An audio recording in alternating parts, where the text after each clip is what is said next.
Hello, junkies. This is your future Dark Overlord, coming to you from the underground bunker that is shaped like my head, but you can't tell because it's underground. We are sheltering in place here, and I hope you are also staying home away from the COVIDs and from the non-essential people who are being idiots and still gallivanting around ignoring the copious advice from healthcare professionals. On the day I record this, 1,000 Americans died yesterday alone, and we're already over 1,000 today. The global overall death toll is 53,000 and counting fast. Now, I don't want to be a source of bummer news, but in interacting with people in my own social circles, I still find some who think this is no big deal, or who say things like, the regular flu is like 10 times worse, so just relax. Therefore, on the off chance that any of my highly intelligent junkies have missed a memo, I want to make sure you hear it from someone. And if that someone is your friendly neighborhood FDO, so be it. If anyone tells you that this is no big deal, that it's being exaggerated, they think you are stupid and they are trying to manipulate you, or they've already been manipulated by another bad element. Viruses aren't the only thing that spreads like wildfire, so does propaganda. Now, back to the fun stuff. This episode of Nocturnal is episode 9.5. Why the odd number? Well, because apparently I left out a chapter from episode 10 way back in 2007 when I put this out the first time, and I had to kind of backfill it in the feed. I was just a wee little baby podcaster making wee little baby podcaster mistakes. These things happen. Stay safe, stay sheltered. I hope that you are taking care of yourself. If you are an essential person, our medical care professionals, we wish you the best of luck and thank you for what you do. And now let's get into Nocturnal Throwback episode 9.5. Welcome to Nocturnal, episode 9.5. It goes between episode 9, which you heard, and episode 10, which you already heard. Sorry about that one. Nocturnal is a podcast-only novel you can't buy in stores and you can't peek at the end. Written and performed by Scott Sigler. More information and more free stories at scottsigler.com. This book contains adult language, mature situations, and lots of violence. Hello, junkies, and yes, I have to admit it, for once, your future Dark Overlord has made a mistake. I can't even blame this one on Hutchins. It's all me. I had 3 chapters ready to go for episode 9, but the first 2 ran long, so I planned on moving the third of those chapters over into the episode 10 folder. Got done with the podcast, promptly forgot to do that, started to record episode 10 without having moved that file over, and in my scattered let's take over the world brain, I thought I had recorded it because I remembered going through the text. At any rate, episode 10 is missing a chapter to which I make several allusions, and that's the chapter where Pookie and Bryan go down to the morgue to talk to Robyn Hudson about the arrowhead that they pulled out of Marco Gastineau's body. So without further ado, I'm simply going to give you episode 9.5. If you're hearing episode 9.5 right after 9, that just means you subscribed after I posted this episode. You got nothing to worry about. You heard number 9, you'll now hear 9.5, then you'll hear episode 10. As for the rest of you loyal junkies who have been there since the beginning of Nocturnal, I do apologize for the screw-up. Here we go.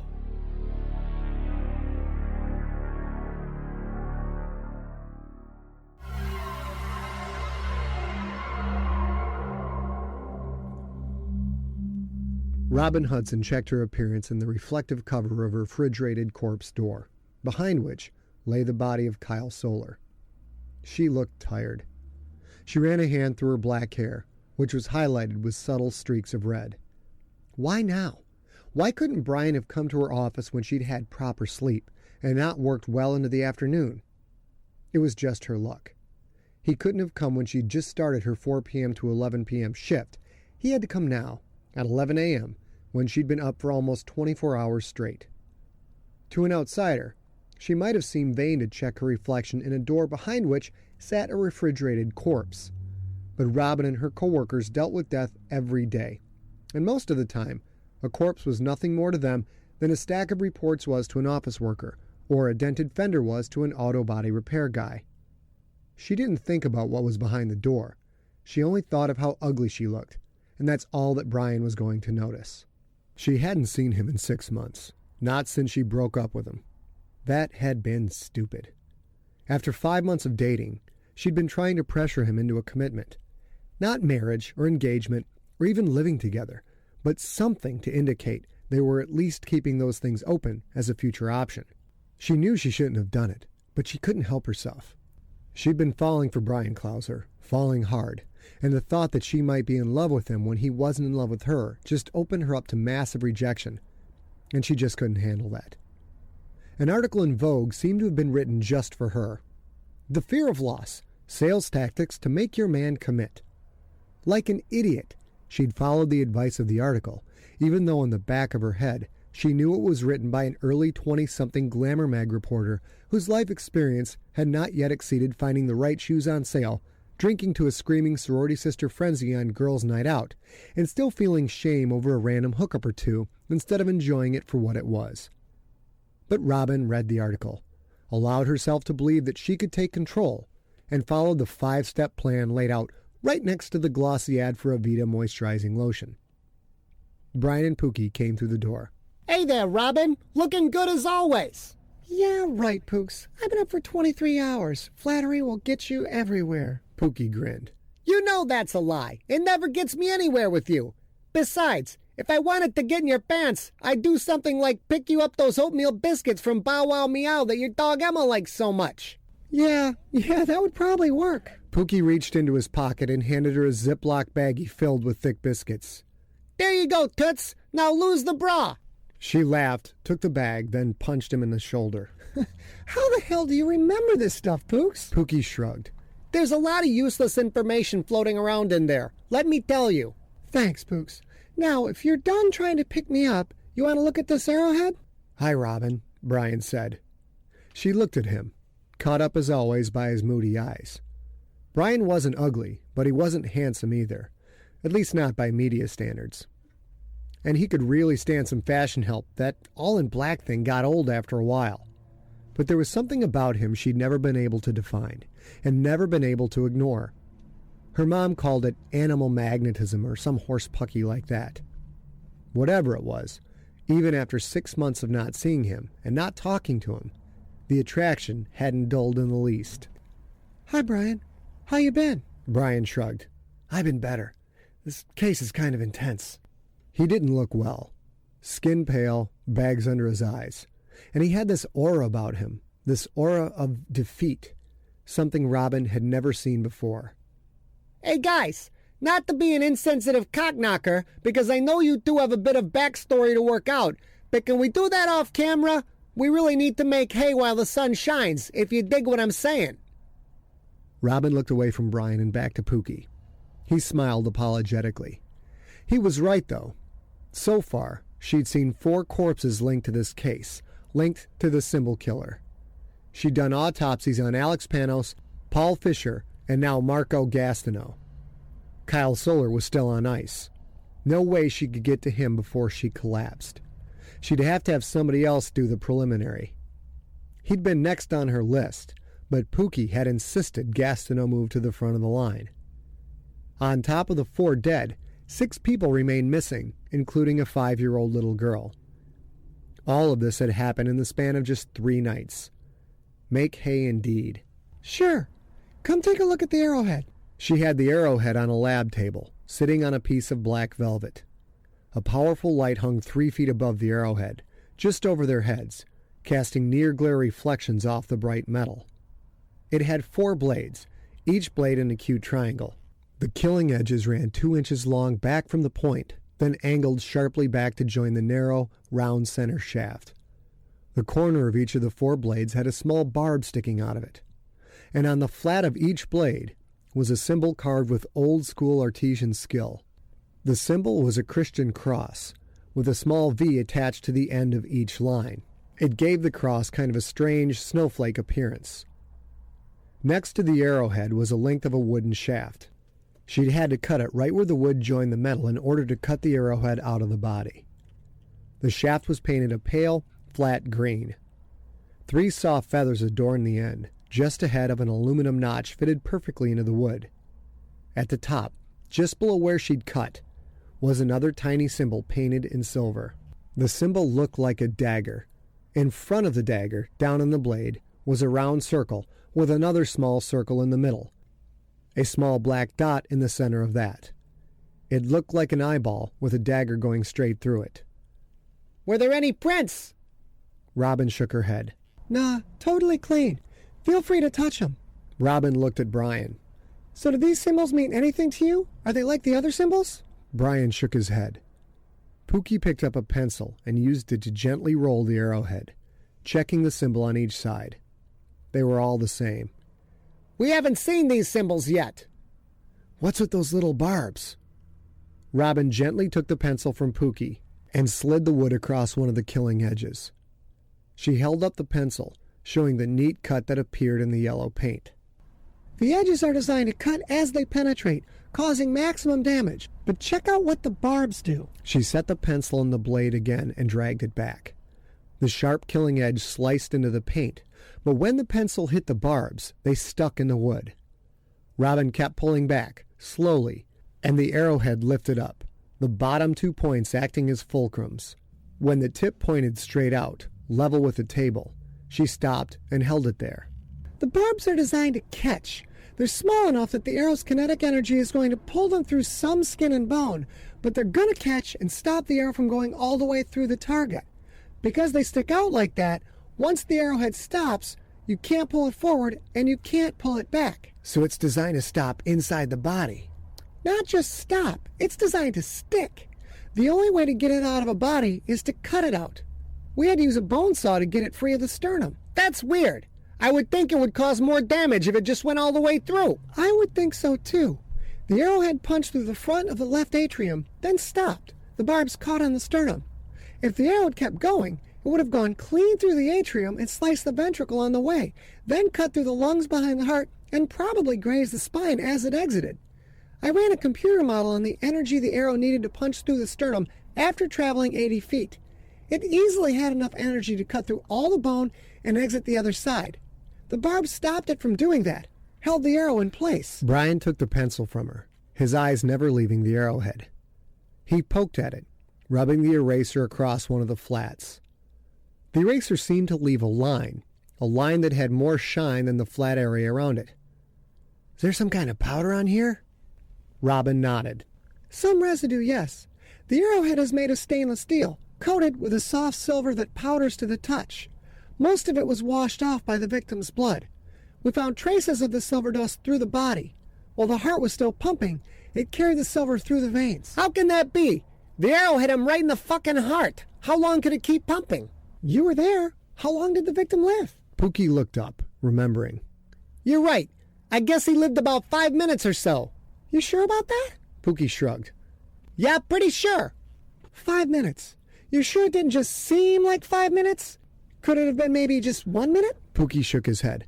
No way. I called it in immediately, almost as soon as he was hit. Then I checked the time when his pulse stopped, so I could tell the paramedics when they arrived. When I wrote up the report, I checked the time of the first call on my cell phone's call log.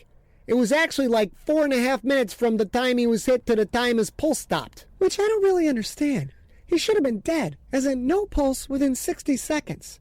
But his heart kept trying to pump, even though it was spraying blood all through his chest cavity.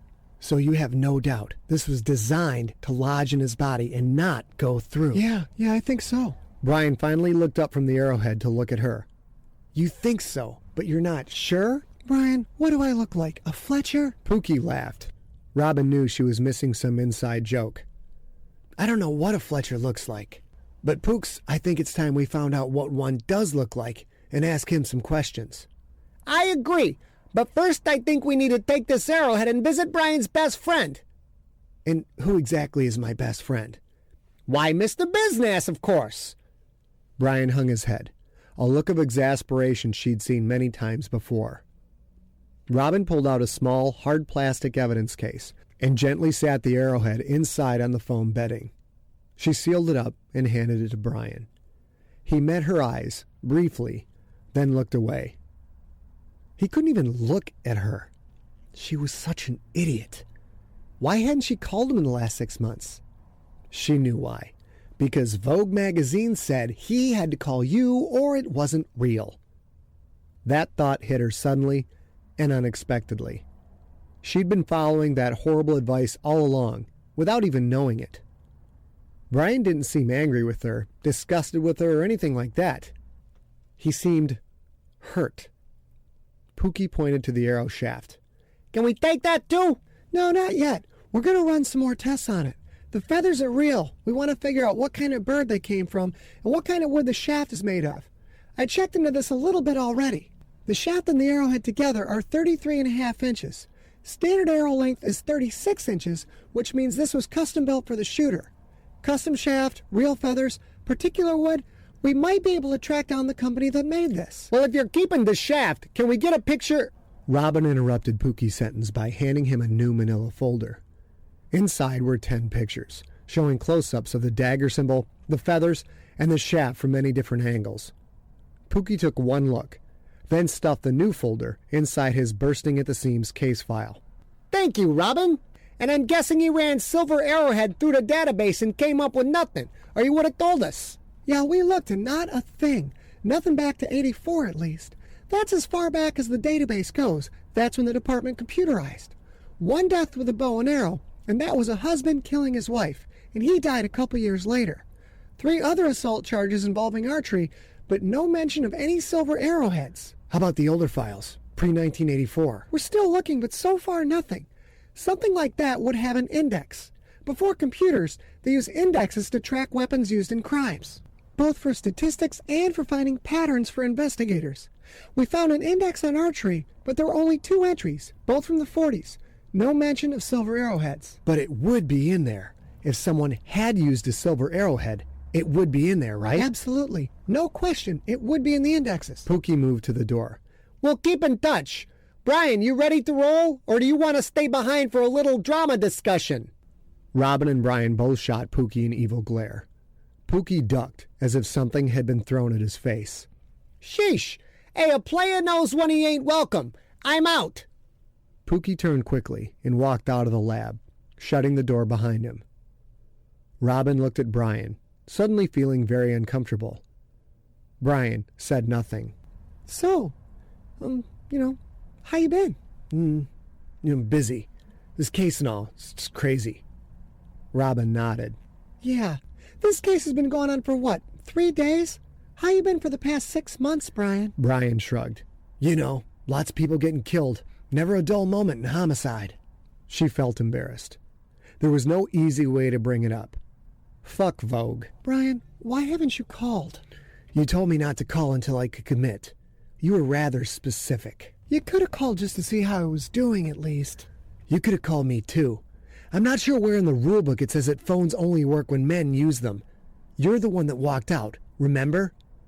Robyn looked away. Oh, you don't remember? Well, let me remind you then. Dinner at the slanted door. I had to make the reservations 3 weeks in advance, because that's where you wanted to go. Then after the salad, if you can call some nasty-ass seaweed a salad, you start in on where the relationship is going. I said I wasn't ready to have the discussion, and you... I told you to call me when you were. Yeah, I remember. Then you walked out, which actually turned out to be a good thing once I saw the size of those $50 entrees. Mine and yours together were almost as big as an appetizer at the Kezar pub. It was enough to tide me over until I could hit a McDonald's. Okay, look. I handled that whole scene poorly. Bryan shrugged. It is what it is, Robyn. This case is a motherfucker, you know? Let's just keep it professional for now, okay? She nodded. Yeah, I get it. Say, how's your dad? Bryan grimaced, then nodded to himself. He's fine. He misses you, actually. I saw him yesterday. Oddly enough, he made me promise to start up with you again. Oh, is that right? And did you promise him, Bryan? Professional, Robyn, professional. Right, professional. My bad. Bryan took the arrowhead case and walked out the door. It had been so good to see him again. He was trying to act mad, and maybe he was a little, but she could tell he was happy to see her too. Robyn couldn't help but smile a little at Bryan's dad playing the Budinsky, because for all of Bryan Clauser's faults, there was one thing about him that never changed. He always kept his promises.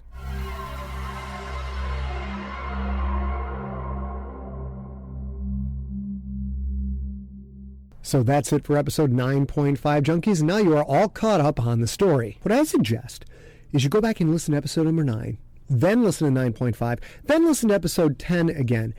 Because let's be honest with ourselves, you never really can spend enough quality time with your future Dark Overlord. When the Sigler Ascension kicks in, if you're not up to date on your content, it could go badly for you. That's all I can say right now. I'll catch up to you all very soon. Lots of stuff coming next week. You have been listening to Nocturnal, written and performed by Scott Sigler. For more information, go to scottsigler.com. All music in this podcast provided by Uncrowned off their album Devils and Angels, available now at the iTunes Music Store.